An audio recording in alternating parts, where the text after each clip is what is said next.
तो मैं समझता हूं कि ये जो एग्जिट पोल है ये बीजेपी के दफ्तर में बनाया गया एग्जिट पोल है, ये मोदी सरकार का एग्जिट पोल है। ये एग्जिट पोल जनता के वास्तविक निर्णय से दूर दूर तक कहीं भी मैच नहीं करता।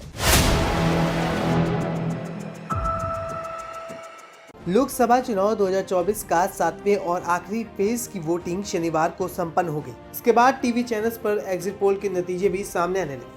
गोदी मीडिया के ज्यादातर एग्जिट पोल्स में केंद्र में एक बार फिर से मोदी सरकार बनने का अनुमान लगाया, तो वहीं इसको लेकर आप सांसद संजय सिंह ने इन एग्जिट पोल की पोल खोलकर रख दी है। उन्होंने इन सारे एग्जिट पोल्स को फर्जी बताया है और भाजपा के दफ्तर में तैयार हुआ बताया है। इसके साथ ही संजय सिंह ने भाजपा पर भी जमकर हमला बोला है।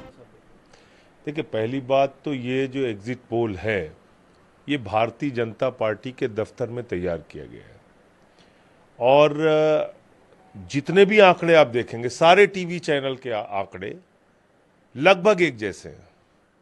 अब कौन यकीन करेगा कि 34% वोट शेयर बीजेपी को तमिलनाडु में मिल रहा है? कौन यकीन करेगा कि 0 से 2 सीट आम आदमी पार्टी को पंजाब में आ रही है? मतलब ऐसे आंकड़े आप दे रहे हो जिस पे लोग हंस रहे हैं। इसका मतलब आज आम आदमी पार्टी से सबसे ज्यादा नफरत किसको है? बीजेपी को है। बीजेपी ने अपने दफ्तर में बता दिया भाई 0 से 2 सीट आएगी आम आदमी पार्टी की पंजाब में, लिख दो। वही एग्जिट पोल वाले लिख दे रहे हैं। तो मैं समझता हूं कि ये जो एग्जिट पोल है ये बीजेपी के दफ्तर में बनाया गया एग्जिट पोल है, ये मोदी सरकार का एग्जिट पोल है। ये एग्जिट पोल जनता के वास्तविक निर्णय से दूर दूर तक कहीं भी मैच नहीं करता।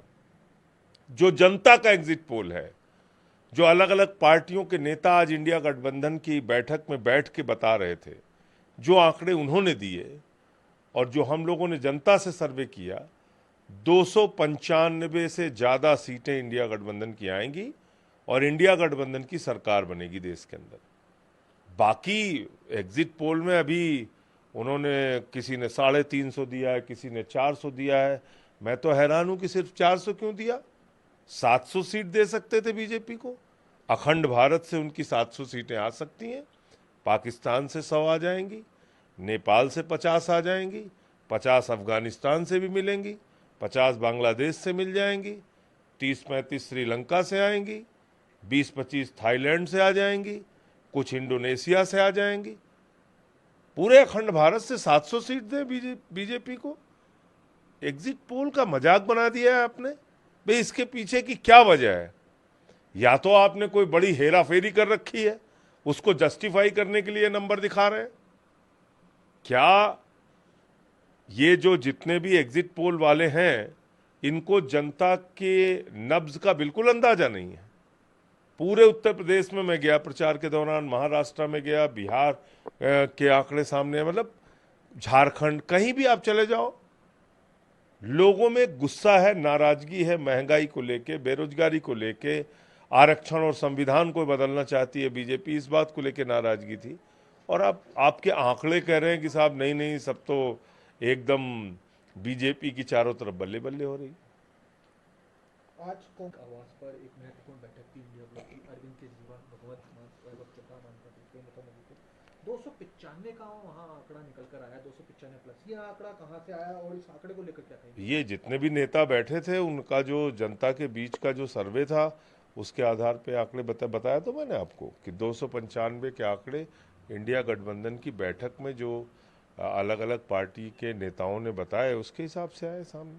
मल्लिकार्जुन खड़गे ने ये भी कहा कि आज जो सीटें सामने उसके तहत बीजेपी को महज 220 और एनडीए को 235 सीटें। एकदम सही कहा, यही आंकड़े रहेंगे, इससे भी कम हो सकते हैं, इसके ऊपर नहीं जाएंगे लोग। तेलंगाना के मंत्री रेवंत रेड्डी का कहना है कि इंडिया ब्लॉक गठबंधन जो है उसके नेता राहुल गांधी होंगे और वही अगले प्रधानमंत्री होंगे।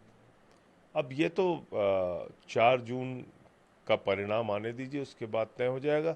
मैं सिर्फ इतना कहना चाहता हूं कि इंडिया गठबंधन का जो भी प्रधानमंत्री होगा वो नाली के गैस से चाय नहीं बनवाएगा और कोरोना और तमाम बीमारियों को जो थाली बजा के, ताली बजा के और दिया जला के ठीक किया जाता है, वैसा कोई प्रधानमंत्री नहीं बनेगा जो कोरोना ताली बजा के ठीक करे।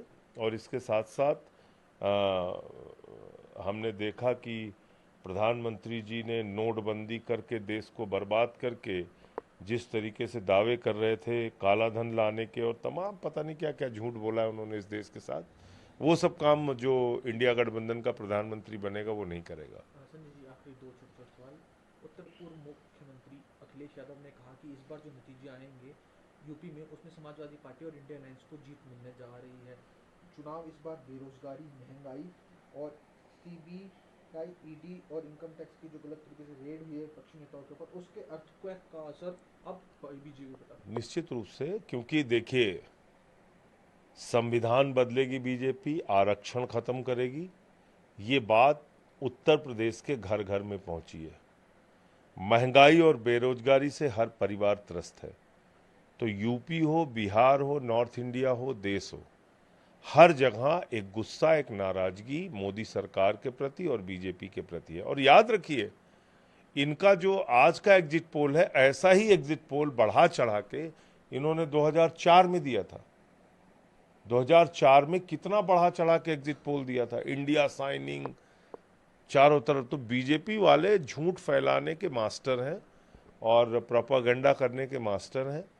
तो मुझे लगता है ये उसी का एक तरीका है जो आज एग्जिट पोल आया। बीजेपी की तरफ से जो स्टेटमेंट आ रहे हैं, दीप सिंह पुरी का स्टेटमेंट है या बाकी नेताओं का, वो खंडन कर रहे हैं इंडिया अलायंस के द्वारा जो आंकड़ा दिया गया और एग्जिट पोल पर जो बोला जा रहा है। तो 4 तारीख तक इंतजार करें।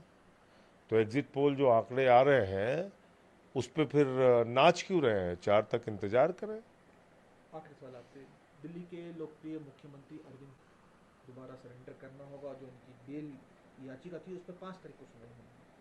देखिए, अब वो न्यायिक प्रक्रिया है और मुझे लगता है कि न्यायालय से जल्दी ही उनको न्याय मिलेगा।